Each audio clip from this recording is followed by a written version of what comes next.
You're listening to audio from the Decidedly podcast. For more information, find us on Instagram at Decidedly Podcast.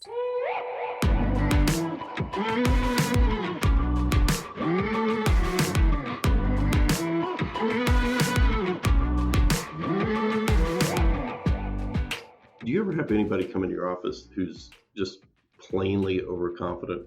Oh, yeah, for sure. All the time.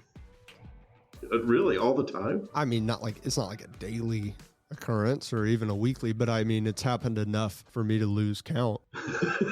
The one that sticks out in my mind, this was years ago in the tech bubble. So tech stocks were just going through the roof. Had contacted this guy. He said, well, you come see me. And so I was like, all right, well, I'll drive out and see this guy. And I met him out in this office. This guy comes in and he's in his 20s. He was not even dressed for the occasion to have a financial discussion. He was in, just looked like he had just come from like Scarborough Fair or something like that. He's wearing these high leather boots strapped up and some kind of pirate shirt. And he's leaning back in this arrogant, overconfident way. Okay. I said, well, meeting with me obviously, means your money is important to you. Tell me what's important to your money about you. I was wondering what you were hoping that I could do for you. And he goes, whoa.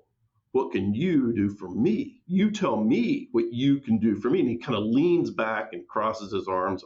I said, well, tell me a little bit about what you're doing now financially. He says, well, I'm pretty well set. Now, this guy's in his mid-20s. Yeah. I was like, oh, okay. Tell me about that. And he goes, well, I work for, some kind of XYZ.com, whatever this tech company was. And he goes, I've got about 8,000 shares of, XYZ, and it's trading at about 250, so that's about $2 million I got, that I got. And, he goes, I'm not sure how much longer I'll be working. I may, scale back. And so I go, oh, do you have anything on that? And so he shoves me this report. He didn't have 8,000 shares of XYZ. He had 8,000 options of XYZ. Oh. And only 2,000 of them were in the money, meaning that, if the stock was trading at 250, he could buy it at like 245, right? So that gave him about $10,000. The other like 6,000 options were not even in the money. They were strike prices above the current price, right? In other words, they were worthless. He would have to pay money to get less value. Yes. Yeah. And so this guy, so total just overconfidence in what his situation was and didn't even know what he was talking about. And so I show him that he has a value of about $10,000. I said, well, tell me your understanding of how stock options work, which is what he had. Oh, no. And he's like, what do you mean? I was like, oh, no. And it just went down from there. It was pretty deflating. That's heartbreaking for this guy. I kind of felt bad for him. You have to feel bad a little bit. Yeah. I did feel bad, but it was when I think about overconfidence, that interaction is the one that just sticks out because he'd come into the meeting with such overconfidence, and I really felt bad for him afterwards. Oh man, I had a guy come into my office one time who, this is a little bit more extreme. I think the man might have been, I don't know. I don't want to speculate as to what was going on that made him believe that he was a billionaire. But he did believe that he had $1 billion. And I was like, well, I'm going to treat him with respect and kindness. I am skeptical that somebody I don't know who doesn't know anyone I know walked in off the street with $1 billion and doesn't already know a financial advisor that can help them. Right. He doesn't have advanced financial advisors knocking on his door. Yeah. And what he had shown me on this piece of paper was a mutual fund that he owned. And then next to it was, $1.248 billion or whatever. And I had to explain to him what market cap was, and that the $1.2 billion was not what he owned, but the value of all of the shares of that particular fund combined. Yeah, not his fund. Not what he owned. Yeah. So I'm not sure if that was overconfidence or misinterpretation of the facts. Either way, We talked a lot about overconfidence in decision making with our guest today, Professor Don Moore. He's the Associate Dean for Academic Affairs and the holder of the Lorraine Tyson Mitchell Chair in Leadership at the University of Cal Berkeley. He researches overconfidence in decision making and is the author most recently of Decision Leadership with Max Bazerman. In our conversation, we talked about overconfidence, the risk and benefits that it might pose, manipulation of confidence levels to influence performance outcomes, appropriately calibrating confidence levels to de-bias your own decisions, checking your confidence level by asking yourself what might be wrong, and the practice of asking others to assist you to determine whether overconfidence is influencing your decision. I learned a lot. Sean got his confidence checked a fair amount. I know that you're going to enjoy our conversation with Don. I'm Sanger Smith, as always, with my dad, Sean Smith. This is Decidedly. Hey, Don, I am really excited for an expert on overconfidence to be here and help Sean out a little bit. Oh, you son of a bitch. That was exactly. I'll die. I was going to say we brought you under false pretenses. It was an intervention for Sanger because there was a problem with overconfidence. One of my favorite hobbies, Don, is giving my dad a hard time. So thank you for allowing me the space to do that. I'm guessing you don't need me around to excel at that. Sanger. No, I'll do it. I'll do it before. I was doing it earlier. We'll do it afterwards. One of the greatest joys in life is when he gets me with one because it's so rare. Well, I am always grateful to my boys for, as the British say, taking the piss out of me and helping me moderate my level of confidence, bringing me down a few notches. Yeah, that's what family's for. How many boys do you have? 2. Josh is 20 and Andy's 17. See, that's the ultimate confidence checker, is to have a brother. Right? I think that's what held Sean and I back a little bit on the humble scale. Is I didn't have a brother to tell me when I was being an idiot. I did that for my sisters, of course, and they should be thankful. Right, you took that role on. I didn't get that check. Full enthusiasm. So I lovingly expressed that to them. A few years ago, Andy, my younger son, told me, "Dad, I know when you're being overconfident." I said, "Oh, tell me." He said, "When you tell your students something that you think they understand, and when you make a salad for me that you think I'm going to like." Nobody's ever prepared a salad and gone, well, I don't know, you might not like it. I tried my best. Everyone's always so excited about their salad. People You're going to love this. Yeah, they don't approach casseroles that way. Like, my mom is the most humble woman in the world when she makes anything in the oven. Well, I tried, I looked at the recipe, it's my first time making it. You make a salad. This is going to be the best salad you've ever had. It's lettuce change and your life. Classic overconfidence. That's some wisdom. There's overconfidence in Sanger and our industry that just runs rampant when the market's going great guns. We don't hear it so much now, but I will have people come into my office that have no business investing in individual stocks or leaning into the stock market aggressively, and they'll just hey, my brother-in-law's got this friend whose neighbor works for this company, and he thinks that they're really going to do something. And they'll just want to do something, and everybody thinks they're an investing genius when the market's going up, and that all comes crashing down like a house of cards. Markets like we see in early 2022. The worst thing that can happen is for someone to get a win early in life doing that. You never recover. It's like going to the casino and your first day there, you make $1,000. Oh yeah, that's the worst that can happen to you. Is your first bet you win. Yeah.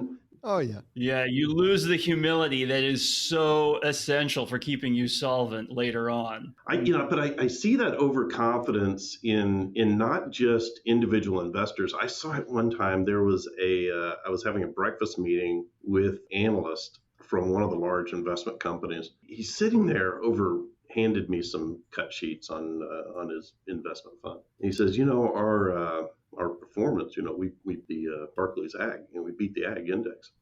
I was like, oh, wow, that's impressive. For a bond fund to consistently beat the index is pretty remarkable. And so I'm getting really interested in this fund. And I glanced down at the stuff he had given me. He didn't beat it at all. I'm like, well, it doesn't look like that the fund beats the index at all. And he's like, oh, I was talking about our internal numbers on the institutional side.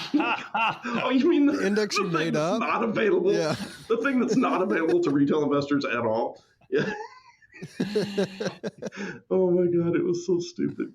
Some of my research identifies the circumstances under which people are most prone to overconfidence, and when they're prone to underconfidence. I mean, underconfidence is a real issue, right? So the circumstances in which people are most likely to think that they're better than others are when the task is easy. Like you said, in a booming market, everybody can feel like they're a genius. And then when everything goes south, it's easy for people to feel like, oh, this is hopeless. I can't do this. And to pull out at exactly the wrong moment, right? And so the challenge there is figuring out how to calibrate your confidence. And that is a real challenge, figuring out how confident you should be when you should pay attention to your internal numbers and when you should be appropriately self-critical. How did you get involved in studying overconfidence at all? I mean, that's such an interesting area. Yeah, well, so it is. My fascination is with decision-making biases, the ways in which flesh and blood mortals like you and me fall short of the perfectly rational ideal in the way that we make decisions. And one of the biggies is overconfidence. So there is broad consensus among scholars who study this stuff that overconfidence is one of the biggest, most pervasive, most consequential of the biases to which human judgment is vulnerable. So it's a topic worth studying. And for my dissertation, way back when, I thought I found an instance where people were systematically underconfident, which came as a bit of a surprise because the consensus in the literature was basically that people are overconfident most of the time about most things. So chasing that down and figuring out when people are underconfident has led me to mine this rich vein of psychology, distinguishing the different sorts of overconfidence, when they're most likely to occur, and where they'll trip up our decision-making and lead us to make mistakes. What are the different types of overconfidence you were talking about? Overestimation is thinking that you're better than you are. Overplacement is the exaggerated belief that you're better than others. And overprecision, behavioral finance scholars agree that this is the one that really is most likely to affect investors, and that is the excessive faith that you know the truth, that you have correctly estimated the true value of some security, or you know where it's headed in the future. When you believe too strongly in your own noisy private signal, you'll be too willing to trade on that imperfect information, even against other counterparties who have more information. It's what leads individuals, day traders, to risk their retirement savings in market transactions with the smart money, the better informed hedge fund managers who are only too willing to trade against them when those managers have better information than the individual investors do. Even I hear it from professionals. Yeah. And they say, oh, we think, interest rate's going to go to X, by the end of the year. And, I only say, well, based on what? And there's nothing behind it. Never they just a good sort of reason. think that. No, it's never quantitative. It's just their guess, and as you said, there's somebody trading against that. It's just a speculative crapshoot based on competing overconfidences. Yeah, the behavioral component of investing is so important.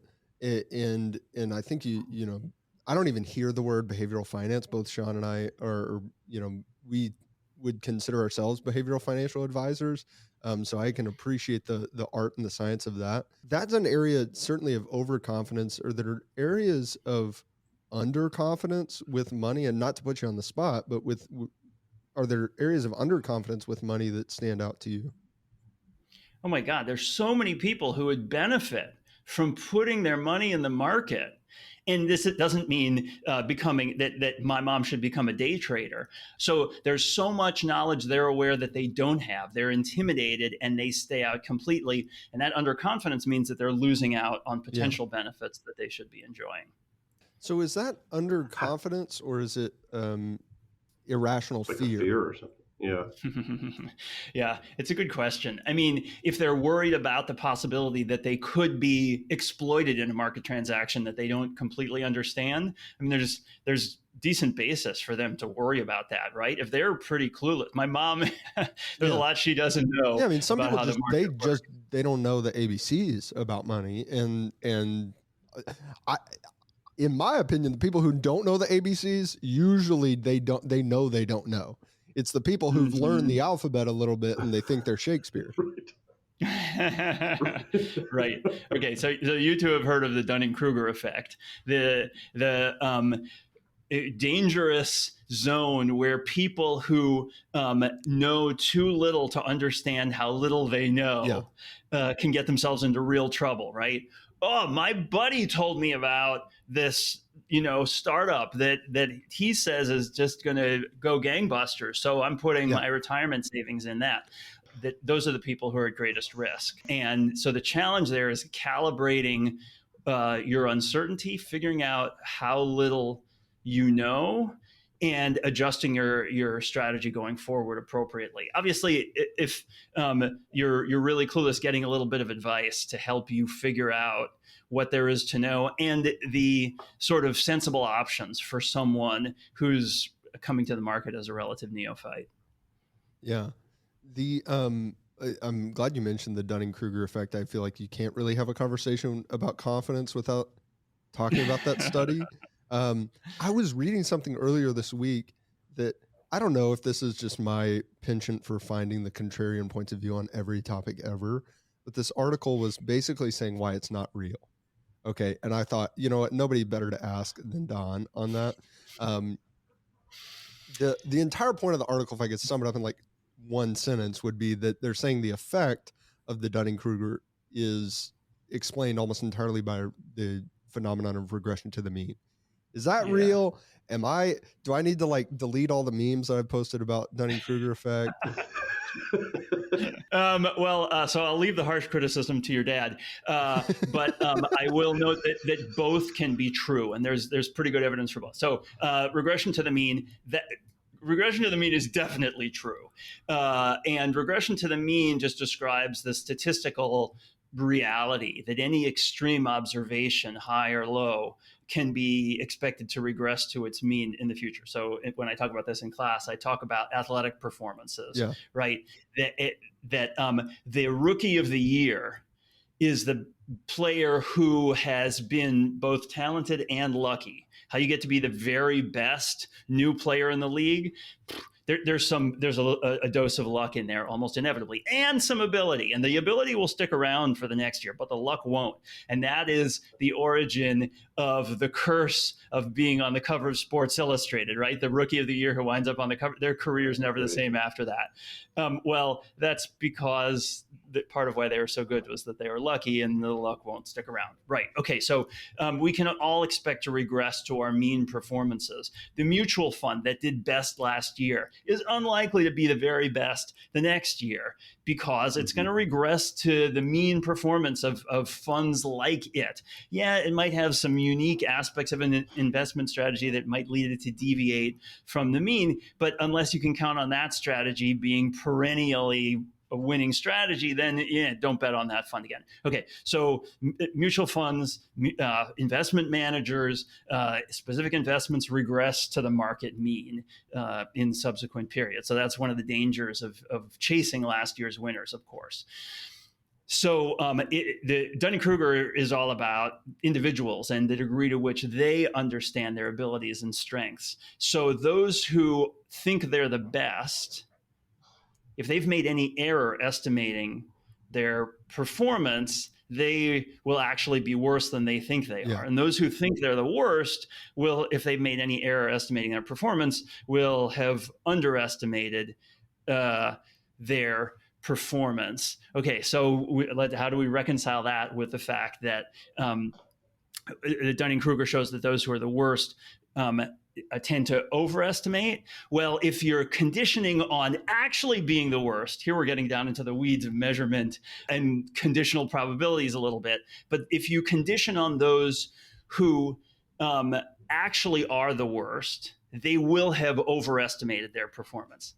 Ask me more questions if I haven't been clear about that. They're already on the bottom. They're already in the bottom quartile. So if you randomly plot their perceived performance, it has a higher chance of being above best average, than below. Yeah. Okay, totally makes sense. So that's the regression to the mean argument.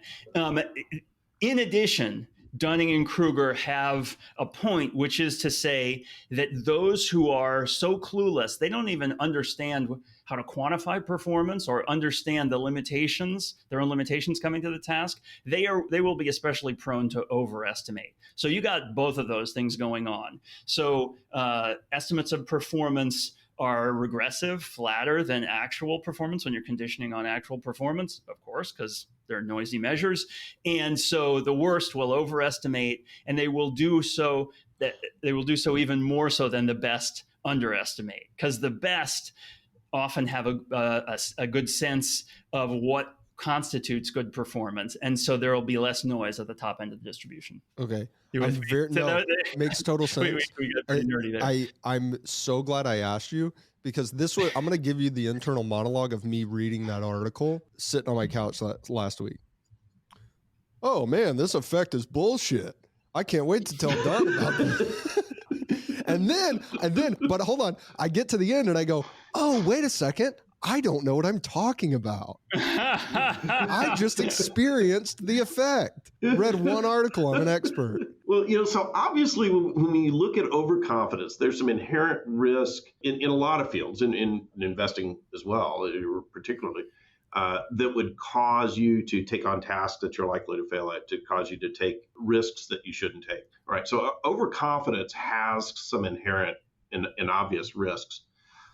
But I think, don't you need a certain level of confidence to be able to encourage you and give you that sort of internal dialogue to take on tasks, to seek goals, to seek to improve?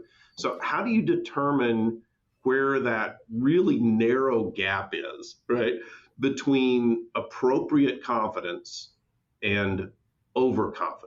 Great question. And so my advice to be well calibrated in your confidence meets its most emotional challenge in the field of entrepreneurship, where no doubt you have clients who are entrepreneurs who say, in order to succeed, I have to believe in myself and my venture.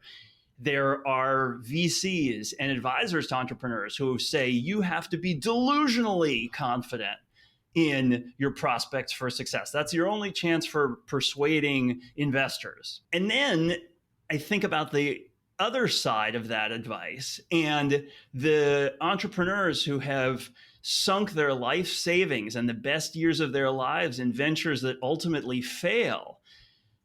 And I think, oh man, like if I'm giving responsible advice to my students before they're thinking about an entrepreneurial startup, like I want them to make wise decisions, taking into account the real expected value of those startups. And one of the challenges there with entrepreneurship is that it's a really skewed distribution, right? So there are a lot of startups that go belly up within a few years.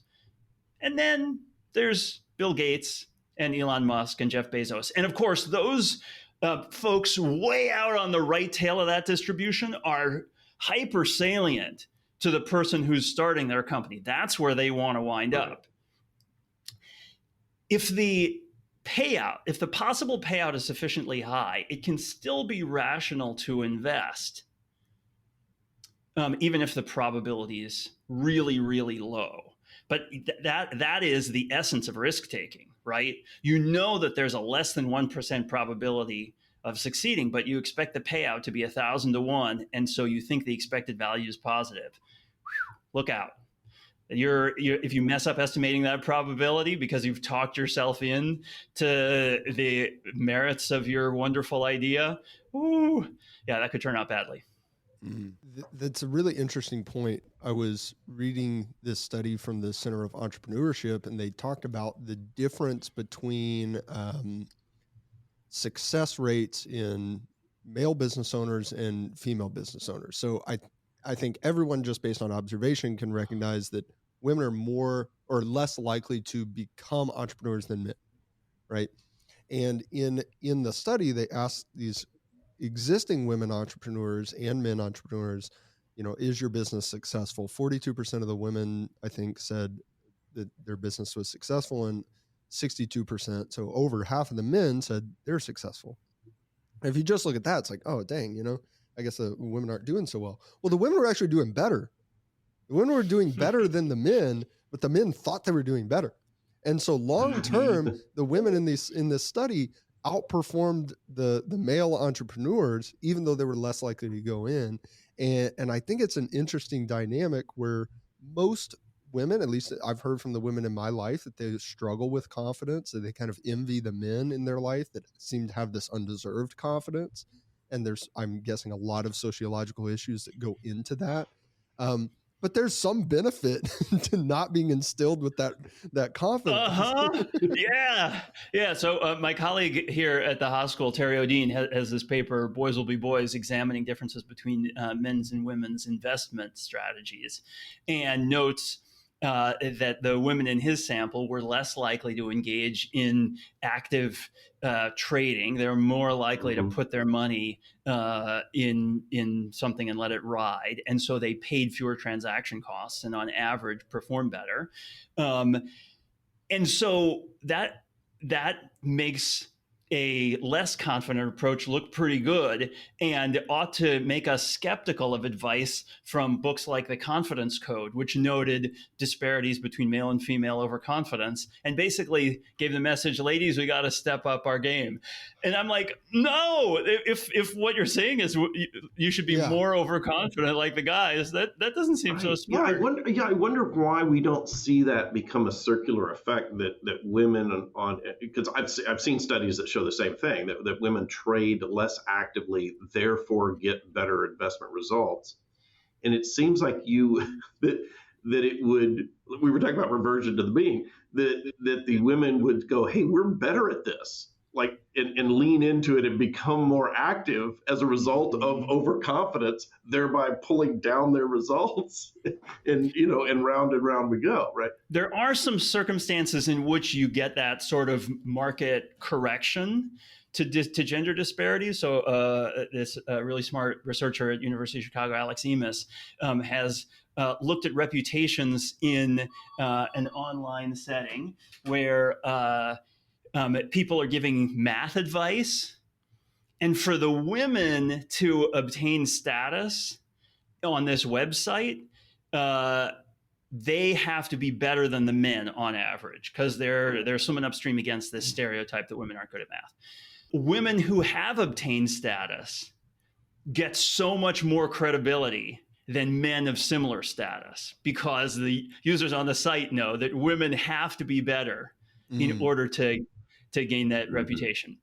So there's some places where there can be that self-correcting mechanism, but the place where it fails is where the social interpersonal display of confidence becomes more important, right? So if the entrepreneur gets funded by the VC who they persuade of their success, independent of their actual probability of success, then showing off can win the day. And those are the people that get the opportunity to play the game because they can talk a big game.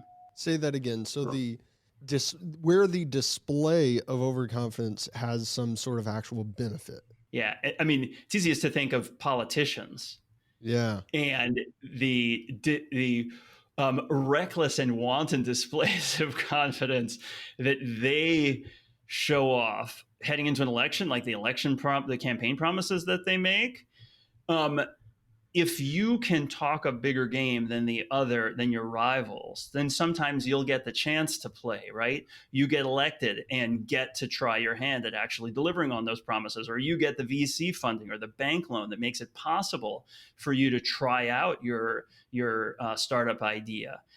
And so if the social display of confidence is what really gets you in, then those who can show off, and some have argued that if you believe it in your heart of hearts, that helps you make that claim and persuade others, then you'll get this selection effect where those who are well calibrated might actually be at a disadvantage to make that case and get the funding or the votes. I just saw something the other day on the very topic. It was speaking to politics, and it was saying the way that we select leaders is not based on a competence scale or quantitative methodology at all. It was who actually talked the most.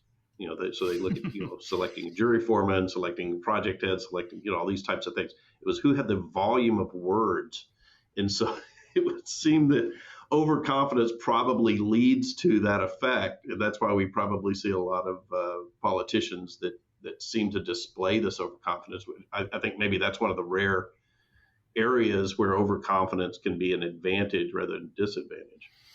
I mean, it can be an advantage on the campaign trail, but it can be costly. Yeah, I think probably ultimately it's probably a disadvantage, but an advantage in terms of getting elected. So what does it say about us? It says we're suckers, that we have to worry about being duped by big talkers who lay it on thick in order to get our vote or our support or the job offer or the promotion, and that we ought to bring a healthy dose of skepticism to any such claim. Is there a biological reason that we're attracted to confidence?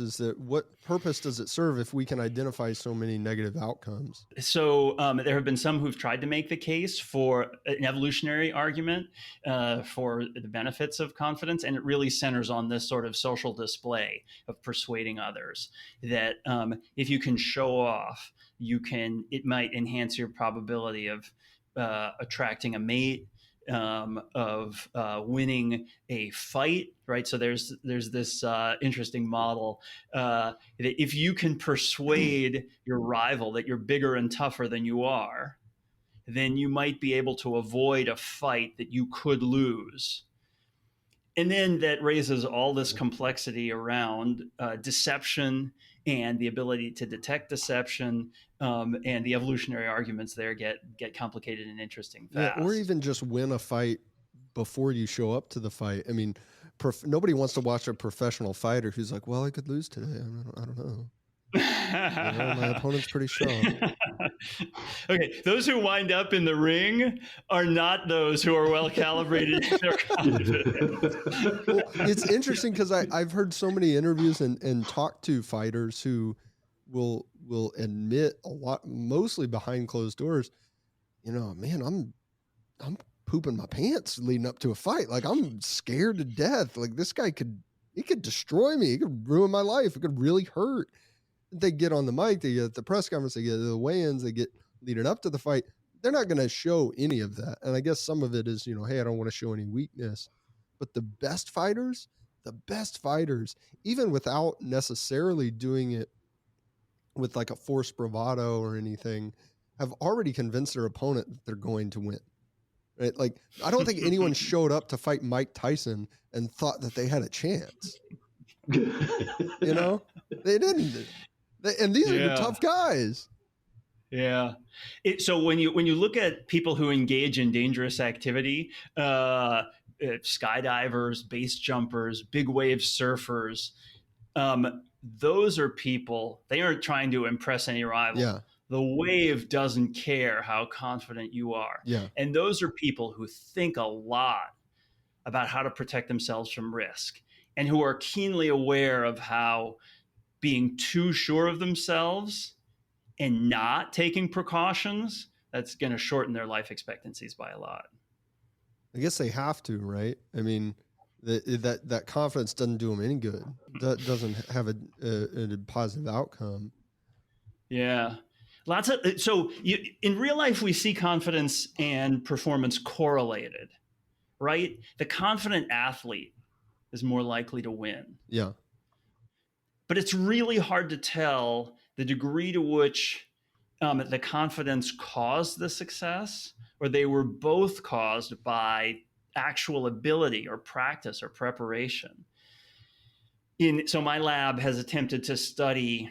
So in order to answer that question, how much does confidence actually help per se, independent of ability? What you need is an experimental manipulation, an exogenous influence on confidence that operates independent of ability or preparation. So we've run some experiments where we try to influence people's confidence. And what we find again and again is that people think they'll do better when they're confident, and outside observers are only too willing to bet on the confident competitors, but that like fooling yourself into being more confident or having your confidence manipulated, it doesn't actually benefit you, not on the tasks that we've been able to study. So what was the experiment that you ran? So we began by asking a bunch of people, where do you think confidence would help you perform? And they gave us a whole bunch of different performance domains. Some people said they thought that it would make them better lovers. We had trouble designing an experiment to test that in our laboratory. But other people said things like, it'd make me perform better on a math test or a trivia quiz or like some athletic performance task. So we designed experiments to test those beliefs. So we manipulated confidence ahead of a math test or a trivia test or some test of physical endurance or athletic performance.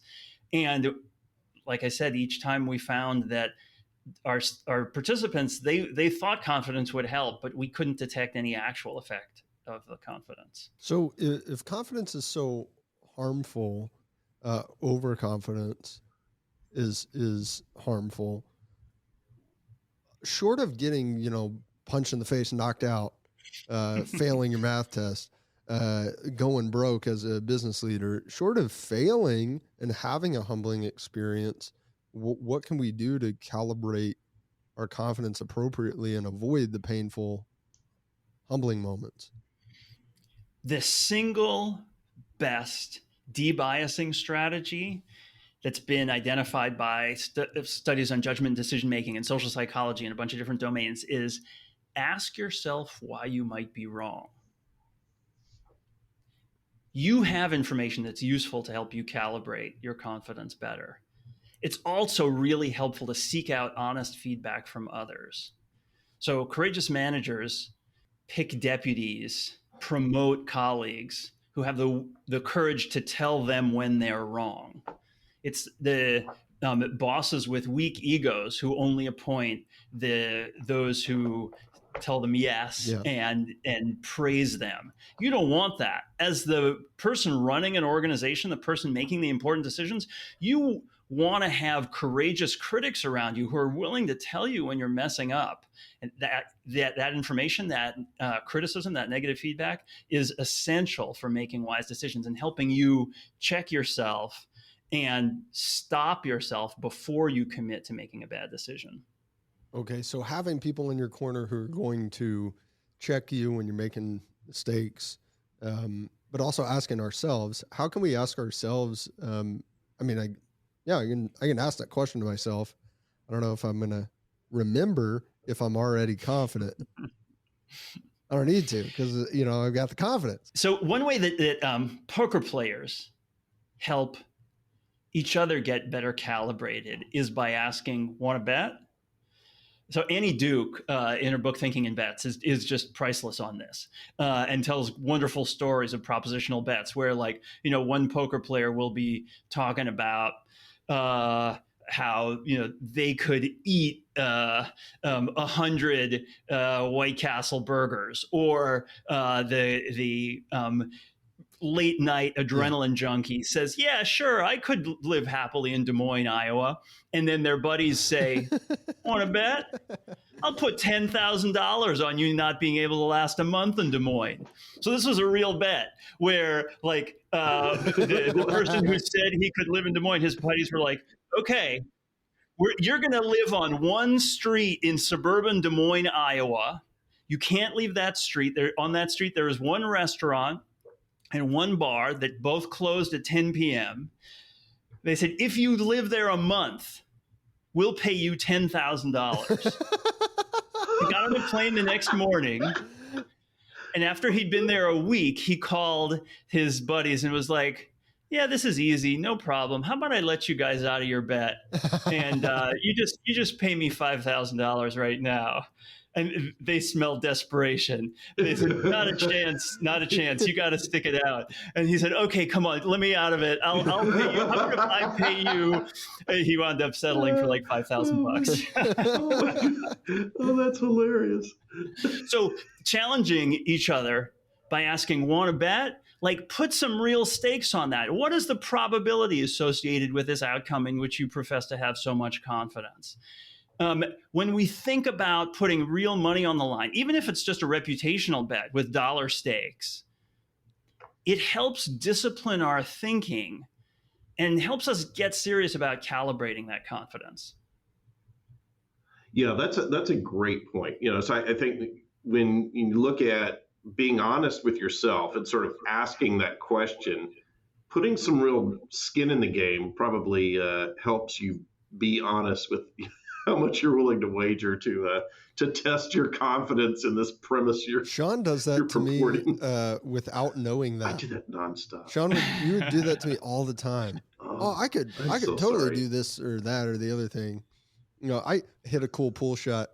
You didn't mean to do that. Yes, I did. Oh, really? Could you do it again? Totally. Want to bet?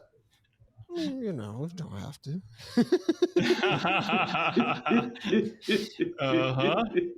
You're a sucker for the double or nothing. Oh, yeah. I'm not. I'm thankful for those experiences when I was younger. I'll never have a gambling addiction because Sean and I would play pool and we would bet like either $5 or you get to clean the house for 15 minutes or whatever, which, I'm like, pretty good, hourly rate. $20 an hour. That's not so bad. Trade off. And I would lose every game and I would lose the game. And you'd go, oh, you double or nothing. And I was a sucker. And so I'd say, well, yeah, because I always thought I could beat him. Because I was really, really good. I was undefeated when I practiced by myself. And then he'd beat me again, and I'd end up cleaning the house for 3 hours on a Wednesday. and I got you on a double or nothing one time, and you had to swim out into the lake at the ranch in the wintertime. Oh, yeah, in January, swim out in the lake, and I think I ended up having to eat a worm too. It got really bad. I think you did. Yeah. No, you were classically overconfident in your ability to win this trivia game. When I was young, there was no amount of times that I could lose that would make me think I would not win the next one. Sean, it sounds like you deserve some credit for parenting successes, helping your son calibrate his confidence. And I would just note that when you're practicing by yourself, it's easy to remember all the wins, right? Yeah. Yes. And like the investor who just wants to talk about all the winners that they picked and conveniently forgets all the losers that their money is still in. Oh yeah, like everybody who's ever gone to Vegas came back with an extra $1,500, and the time before that was the real winner. The last time that they went, it was $5,000. In that, like we can recognize that we reframe those moments poorly. Right. We could do it with athletic achievements, or we can do it with anything. Is there something that we can do to reframe those experiences more accurately? Is there something we can say to ourselves, an exercise? Yeah. Helping others keep track and keep score by inviting them want to bet. Organizations do this. I have to think of Bridgewater Associates, the hedge fund, where they're always collecting forecasts about the future, where the analysts at Bridgewater are making probabilistic forecasts. Okay, I think that there's a 60% chance that the ruble is going to decline relative to the dollar within the next month. And then people earn credibility points based on whether their forecasts come true. And the organization keeps track of those. Lots of organizations fail to help their employees get better calibrated by collecting predictions and then never following up to help people remember when they were right and when they were wrong about their predictions for product sales or whatever. So what would be your biggest decision-making tips that you sort of gathered from your research around overconfidence? I mean, how do we apply what you've talked about with respect to overconfidence and the recognition of that, and the dangers of that? how do we apply that to improvement on decision making? So if there is one simple lesson, it's to think probabilistically. Give up this fantasy of perfect prediction. Content yourself with probabilistic forecasts where you admit that you don't know the future with certainty, but you try to get better at thinking through the uncertainties. One way that I help participants in my studies do this is by inviting them to think about a probability distribution. So don't tell me who you think is going to win the game, but estimate the disparity. Is so you think that the Warriors are going to win their next game? Well, how likely is it that they're going to score 10 points more than their opponents? 5 to 10 points, 0 to 5. How likely is it that they'll lose? Think about the range of probabilities, the probability distribution, and how likely each of the different outcomes is. That sort of forces people away from feigned certainty about categorical outcomes and gets you thinking about the uncertainties inherent in any prediction about the future. So making it more specific will make us realize how difficult it is to predict. It helps. Yeah, it's not a perfect antidote to overconfidence, but it helps. Yeah, no, I love that, because I think a lot of times, like I'll see investors who maybe they have maybe they at least perceive their ability or understanding over one topic of the global economy or the business world or whatever it is. They might perceive their competency in this area to be above average, and sometimes it's right. Like I might be talking to somebody who really understands employment rates and the data on that backwards and forwards, and he knows what's going on in that area of the economy, and then he'll apply that knowledge to the broader spectrum, and then have an opinion on the economy, and then have an opinion on the American economy, and then have an opinion on the American stock market, and then have an opinion on what small cap stocks are going to do in July. Well, man, we just you went from one thing that's almost unrelated to what you have an opinion on. And so if we can say, okay, great, you got this prediction on this category of companies, what do you think is going to happen with housing prices? What do you think is going to happen with currency exchange rates? And then it kind of creates a picture of, I guess I don't understand the myriad of variables that go into allowing this information to influence my decision making. So acknowledging the imperfection in one's information ought to bring some humility, and thinking about the other players in the market and who's trading against you can be a useful, humbling thought process, right? So if you're so sure that you want to buy some security because you think it's going to go up in value, well, who's trading against you, and what do they know that you There's don't? always someone. I had that very conversation with some clients years ago, and they had seen some late night show or something, some ad, that it was some trading methodology. And they said, we're taking all our money, we're going to go do that. And I said, okay.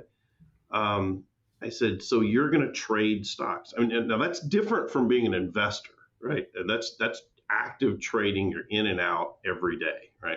Yeah. They said, yeah, that's what we're going to do. I said, who do you think is on the other side of those trades? They're like, what do you mean? I said, there's professionals in New York City who do this for a living. That are going to be trading on the other side of you sitting here in the real good follow-up Texas. Is, do you think it's the person on the other side of that trade? Do you think it's the guy who sold you the course or not? Yeah, right.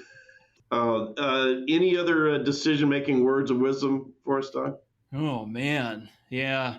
When I teach my classes on decision making, the one gem, the kernel, the essence of good decision making that I hope all my students take away is remembering that choosing the option with the highest expected value is the essence of good decision making. Yeah. And making good estimates of expected value means estimating the utility of an outcome and its probability.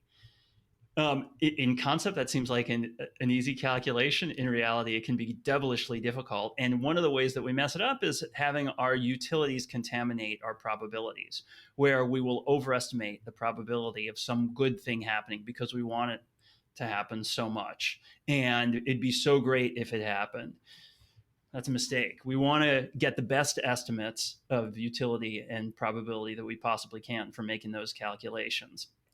And then once you've committed, it's fine to get excited about the prospect that you've just committed to pursuing, and to embrace it with both arms, and to charge forward eagerly into investing in the opportunity. But you, before, as the general, picking which way to march, like, you want to believe the insight from your scouts. Julie Galiff has a wonderful book on the scout mindset.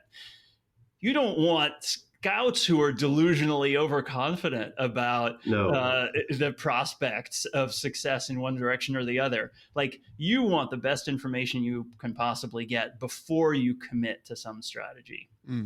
Don, I know your book is out, Decision Leadership. One thing that I think a lot of leaders struggle with when making decisions, and I know at times I've struggled with this too, is a tendency to micromanage.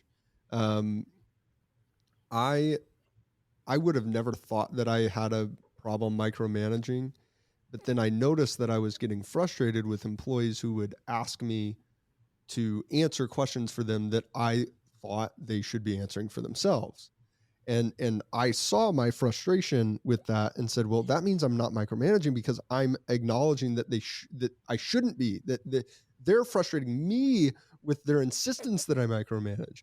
And I realized, why did they think they had to get your permission? Exactly. I realized eventually, oh, well, that means if they think that I had to answer on what color the cups were going to be at the party or whatever the heck, that I've done something to disempower them to make these decisions. So what can people do to give more power to those they lead to make important decisions? It's a good question. Every organization should be on guard against the risk of putting people in charge who are overconfident, right? So as a leader, you should be aware that you're at greater risk than others of being overconfident. And that comes from a couple of things. First is, just by virtue of your power in the organization, there are a lot of people who want to curry favor with you, and they're going to be whispering lots of sweet nothings in your ear, telling you how great you are and how wise and brilliant. And if you drink that Kool-Aid and believe them, you will be putting yourself at risk of making worse decisions. And the other problem is that by virtue of having been successful, being promoted, it can be tempting to attribute too much to your own ability, and to think, well, I got here because I'm so good. Of course, I should be deciding what color the cups are. So the flip side of that, the boss who's too sure of themselves, is so many capable people lower in the organization feeling like they have to defer to authority, being underconfident, and not taking the control that would allow the boss to stop micromanaging. So empowering them by being willing to admit your own limitations, and trusting them to make decisions that they might not be sure they're ready to make yet is crucial for figuring out how to delegate better. And they'll never do it exactly the way that you would have done it. And it's possible that you're being too sure that your way is the right way. No, I don't think so. I'm kidding. That's very valuable. I mean, there's I think every day I get a little bit more aware, as we should, our own mistakes and our own tendencies for our past behavior to kind of show itself negatively in front of us in the future. And you're right. Maybe what we think and the way that we view the world, it's not always the one and only, and it's not always even the best. Thanks so much for being here, Don. I know I learned a lot from talking with you. Super valuable. My pleasure. Yeah. Where can people find your work, and where can people find your book? Thanks for that invitation. So, Perfectly Confident, you can find information about it at perfectlyconfident.com. The learnmore.org is my academic website, and there are links from there to not just Perfectly Confident, but also my most recent book with Max Bazerman, Decision Leadership, which considers how to make wise decisions and how to empower those around you to make wise decisions when you're a leader and you are in the privileged position of being a decision architect that structures decision problems for others around you. Perfect. Thanks, Don. There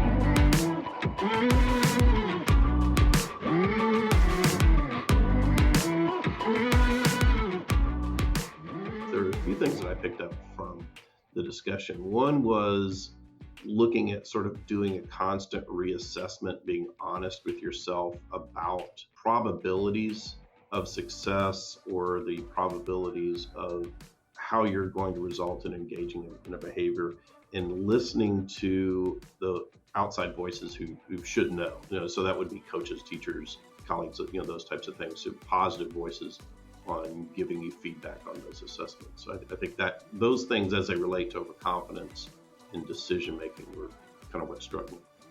My biggest takeaway was an easy way to check ourselves when we may be overconfident is to put some real tangible outcome on the line, right? Simply asking each other, want to bet? When somebody expresses confidence in one area, really will force ourselves to recognize in the moment how confident we really are, and maybe bring to light some additional risks that we're overlooking. You just made a great decision to listen to this episode of Decidedly. Make another great decision and leave us a 5-star review wherever you listen to podcasts. We appreciate your support. It helps others find our community and defeat bad decision-making in their own lives. For more daily decision-making insights, check us out at decidedlypodcast.com and on Facebook and Instagram at Decidedly Podcast. Thanks again for listening. I'm Sanger Smith, and this is Decidedly.